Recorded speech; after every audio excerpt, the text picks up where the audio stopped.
अस्सलामुअलैकुम।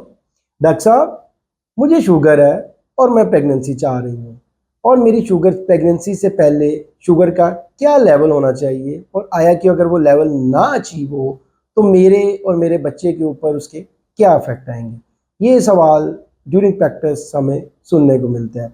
आइए हम साइंटिफिक पॉइंट ऑफ व्यू से देखते हैं कि आया कि हमल से पहले शुगर कंट्रोल करना ज़रूरी है या नहीं। अगर है तो उसका कितना लेवल होना चाहिए, और वो अगर नहीं कंट्रोल तो उसके बच्चे और माँ के ऊपर किस तरह अफेक्ट कर सकती है। मैं हूं डॉक्टर सुहेल, आपकी सेहत का दोस्त, और आप देख रहे हैं मेरा वीडियो चैनल।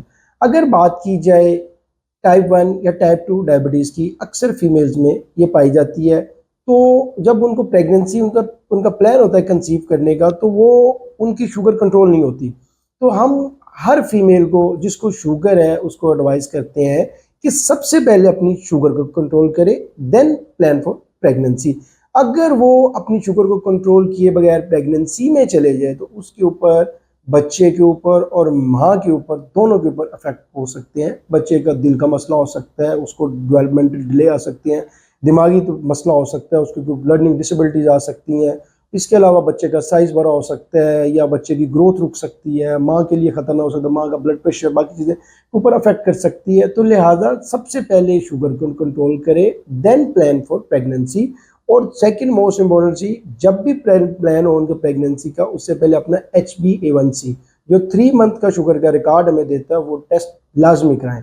उसकी जो वैल्यू है वो 6.5 से नीचे होनी चाहिए, देन वो प्रेगनेंसी की तरफ आए। अगर खुदा न खास्ता ऐसी फीमेल जिनकी शुगर कंट्रोल नहीं है और प्लान कर लेती है प्रेगनेंसी का, तो उनके ऊपर जो पहले हमने बता चुके वीडियो के शुरू में कि ये नुकसान हो सकते हैं बच्चे के ऊपर, माँ के ऊपर, वो सारे नुकसान पॉसिबिलिटी है, और इवन आप प्रेगनेंसी लॉस भी हो सकता है। लिहाजा आज की वीडियो को लेते हैं कि पहले अपनी शुगर को कंट्रोल करें, देन अपनी प्रेगनेंसी प्लान करें। आज की वीडियो कितने मिलती है नेक्स्ट वीडियो में। शुक्रिया, अस्सलाम वालेकुम।